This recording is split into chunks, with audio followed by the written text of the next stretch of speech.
Excellent, and welcome back to another MCC live stream where we are going to continue looking at Apple's fantastic 30 activities for kids. Let's get our introductions done with. With me, as always, is Mr. David Kirtland, Apple Professional Learning Specialist and all-round expert on Apple iPads technology, classroom use, etc., etc., and a fantastic musician as well.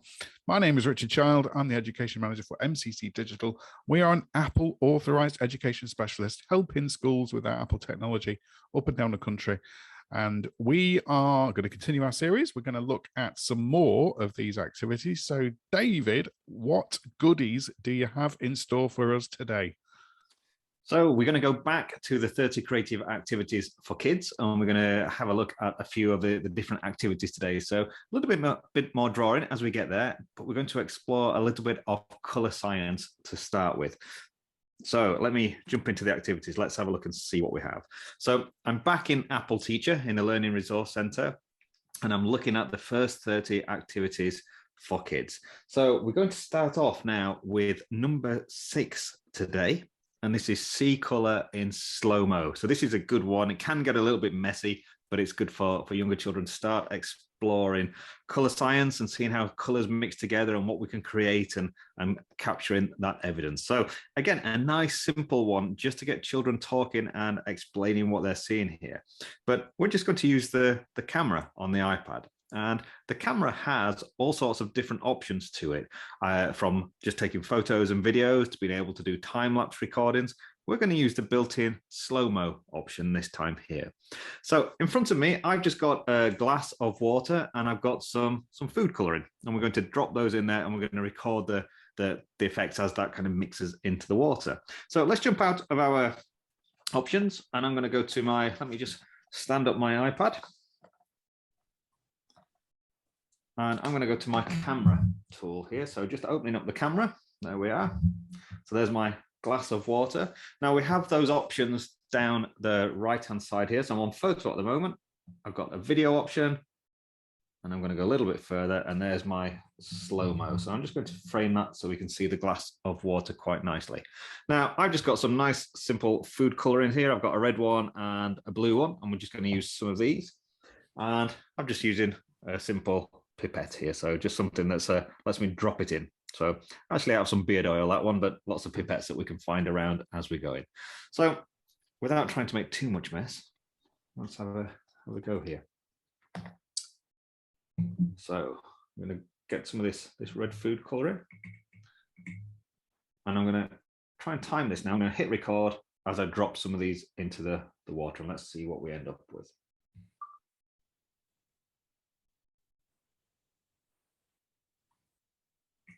There we go. That looks amazing, even without the slow motion. It does, doesn't it? Mm. Let's do that one. Let's try mixing it. I'm going to add some blue in as well. See what we get here. And obviously, if you've got 2 or 3 children doing this, you could be mixing these at the same time and doing different sides. So you've got 1/2 blue, 1/2 red, or whatever colors you're working with. But let's try it again.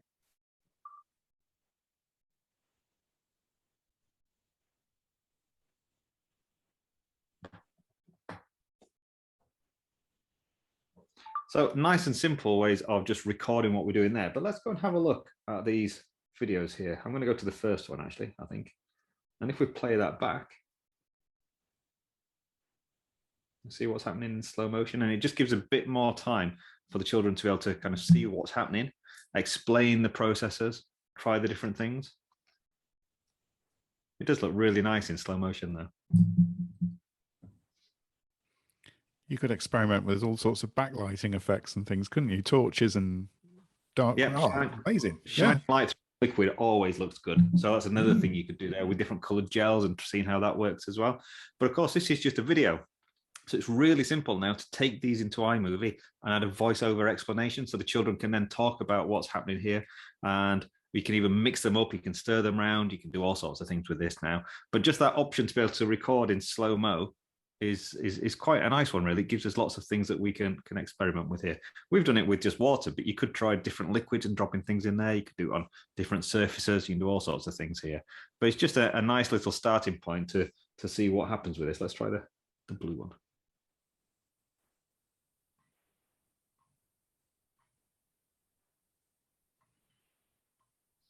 I have used SloMo before with a class when we did exothermic reaction. So these were older children, but they were bubbling methane in a science lab through bubbles, through washing up liquid. And as you set fire to it, you could see the heat refraction in a lot of detail because you've got that slow motion recording. But just having that option there is a great starting point. And just that card there in the 30 activities is just a nice starting for us to think about, actually, I can use this in different ways.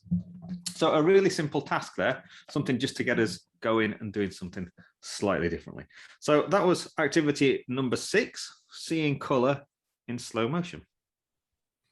Now let's jump in. We've got a couple more drawing ones to have a look at here as well. So let's have a look at, this is an old favorite, this one, number 7.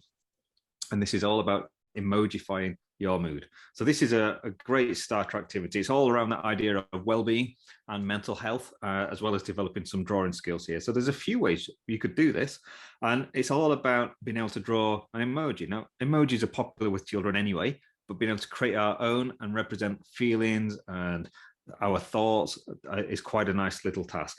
Now, this is suggested here. We could do it in Keynote with some of the drawing tools, but we've got lots of drawing options on the iPad. I think for this one, I might actually jump into Sketches School, which is another free drawing app that you can download. And this gives you a few more drawing tools than you get in the standard markup options here.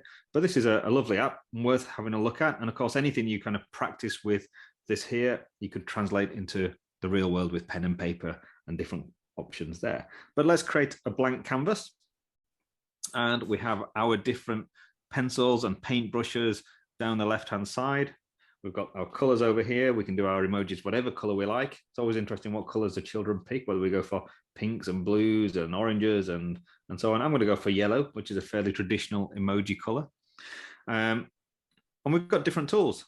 In our normal markup tools inside Keynote, we get a similar tool to this one. This is the roller brush, and it just gives us that option to be able to highlight a shape. And when I join it up, it fills it in automatically for me. So I've got a very nice, easy way of creating that background for the main shape for our character here, our emoji. Let's put some eyes in nice and easily. So again, using the same tool. We've got some eyes very quickly. Don't forget, whenever we're drawing, we've got the eraser tool. We've always got an undo option, which will undo the last option we did. So it's quite a nice get out of jail kind of approach when we're experimenting with drawing. We can put some pupils in. Now, this is nice to use that undo option where we can put some pupils in, but then you might undo it and put them in a different place just to see how that affects the expression and how this emoji is looking. Let's use the paintbrush. We'll put some eyebrows in. And again, we can change all this. We could do a smile. We could do a surprised face. Maybe using that fill tool would have been an easier option there, but we've got a kind of surprised emoji now. So we've got all these different options to change the expression quite easily. This is quite nice. We've got an airbrush, which does this kind of pattern to it. But this lets you add, if you want to develop those drawing skills, use a slightly darker orange. Add a bit of texture. Bit of shading there, but lots of ways to start creating our own characters, our own emojis. And I've done this dozens of times with children now. They always really enjoy doing something like this, but just creating tasks like that. And they always look pretty good as well.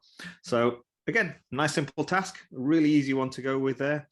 So that was number 7, emojify your mood. Now, let's stick with the drawing skills. And we'll go a little bit further with this one. This one is probably for slightly older children, but I'm going to go to the bottom of my first 30 activities, and I'm going to push on to the 30 more activities this time. And there's a nice one here where we might have done some of the earlier drawing skills that we can now start developing. And I'm going to use number 21 this time, I think it is. There we go. We're going to create a portrait, but we're going to animate it. Which, when you first see this, you think, hang on a second, this sounds complicated. Firstly, drawing portraits, and secondly, animating it sounds quite difficult. But again, it gives us something quite easy to start with here. So it's suggesting we start with Keynote, and I'm going to stick with Keynote this time because it is one of those apps where you can do so much with it. It's just such a flexible tool, this Keynote. Now, let's have a go. So I'm going to go back to Keynote. and let's create a new presentation. So I've got a new theme. Now, Keynote gives us all these amazing templates anyway, but for this, I don't really need that. I'm just going to stick with a basic white. And it's giving me my first slide here, and I've got 3 text boxes ready for me to create a presentation title. Well, that's not really what I need to do here. So I'm going to do a single tap on each of these boxes, and just in the menu that pops up, I'm just going to delete those, just to give us a blank slide to start with. So tap on those and delete them. Now, one of the nice things about Keynote, if I press the plus tool at the top, it lets us add more or less anything to it, whether that's photos, videos. I could put charts and tables. We've got dozens of shapes, which are really flexible for creating all sorts of things on here. But I'm going to scroll a bit further down, and I've got an option to bring in my drawing tools again. So this is kind of like those markup tools, but we've got a few more options here. So I'm going to pick, I'll stick with a crayon. I think I'm going to go black for the moment. And I just want to start drawing. So I'm going to draw the beginnings of a kind of cartoon self-portrait. So something nice and easy. And we can take as much time on this as we like. So I'm just going to draw something simple for now.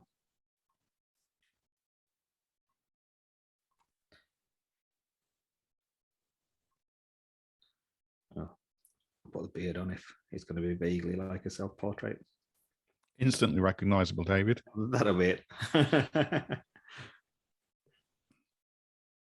So we can spend quite a bit of time on this if we want, and obviously develop some of those drawing skills.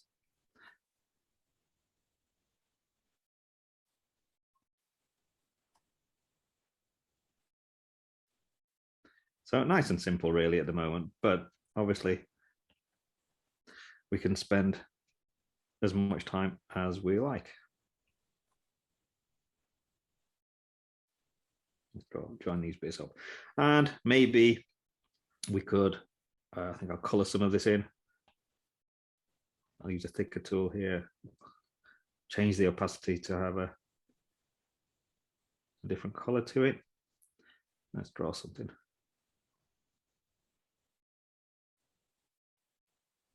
Now, obviously we can animate anything here. I'm just doing a quick rough portrait.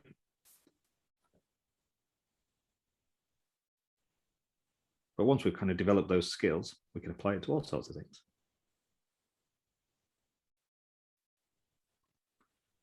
So there's the beginning of my animation. And all I'm going to do now is let's close our drawing tools. And over on the left-hand side, I've got this little preview of our slide. So that's just a quick overview, a thumbnail of what we've been drawing there. I'm going to start by just tapping on it, and it brings up the menu here. And I just want to duplicate that slide. So I've now got 2 steps in my animation. Now they're exactly the same at the moment, but once we get further, we can add a 3rd, a 4th, and a 5th, and we can add as many stages to our animation as we want to really. So let's go back to our drawing tool. So let's press plus again. We've got drawing, and I'm going to use the eraser to start with. And I'm just going to erase that. And let's go back to the pencil now. And I'm going to draw the arm back in, but in a different position.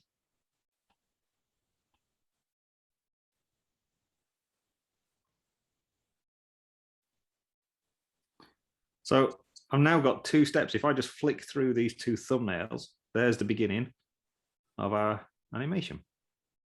So all I need to do now is if I go to my More button, that's the 3 dots in the top corner, and we need to export this. So sharing is when we're keeping the file probably the same format. Export is when we have the options to change it to something else. So I can export this Keynote file now as something like it could be a PowerPoint, it could be PDF, it could be a movie, which is a really nice option if we're going to create some interesting credits and title sequences that we could then take into iMovie using things like the magic move option. Gives us lots of options there. But we're just going to do a nice simple one here. We're going to keep it as an animated GIF. And this is just a nice small file, but this is something that we could then iMessage around. You could put it on a website, It's just a really simple thing we could do.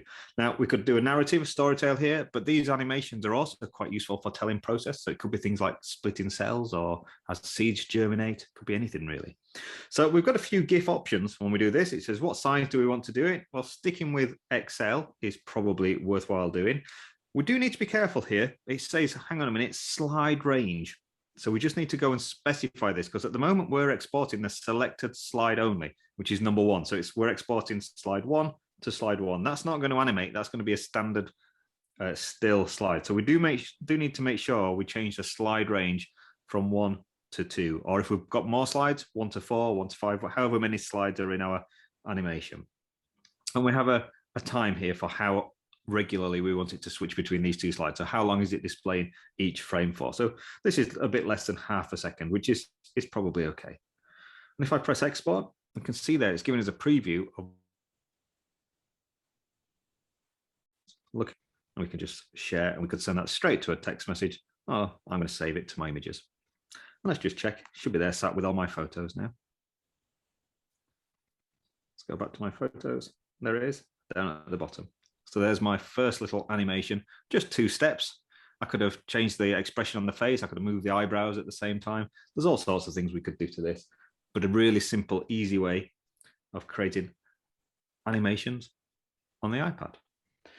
Okay, I think that's it for this episode, Richard. So I'm going to hand back over to you. Let me go back to Keynote for you. So simple, yet so powerful as always. And we've seen the emoji one before, haven't we? I was desperately looking for the one I did, but I can't find it. What's this NFT thing? You can sell these things as originals and make millions now, can't you? And the animations, I'm not the world's best drawer, and but that little tip there about just rub out the bit you want to move and don't reinvent the wheel, fantastic. Excellent. So if you would like to download and have a look at these activities yourself, these are the QR codes that will take you to the relevant pages. We've got 30 activities for kids. We've got 30 more activities for kids, and we have some augmented reality activities for kids. As David said on a prior episode, you can also get to these through the Apple Teacher online CPD program. Here's a link to that. Do take a look at it if you're not on there already. It's free. It's exhaustive in terms of it covers all of the Apple classroom resources in a very easily digestible way. First QR code there will take you to the overview of the program, and the second QR code there is the sign up page. Just sign in with your Apple ID, your iTunes account, your Apple TV account, your lots of reasons to have an Apple ID, and another one of course is now Apple Teacher. Hope you've enjoyed that brief glimpse into those activities. We're going to be back with more in the near future, so do keep us bookmarked, and a place to bookmark is of course the MCC YouTube channel. And here it is. All these videos that we make and these webinars that we broadcast, they all end up on the MCC YouTube channel.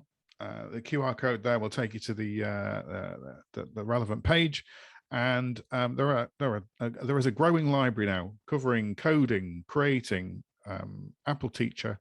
We've got subject-specific videos on there as well, and soon this one will be joining them as well. So do take a look at that.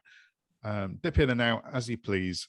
That's what it's there for. So we hope to see you on that YouTube page soon.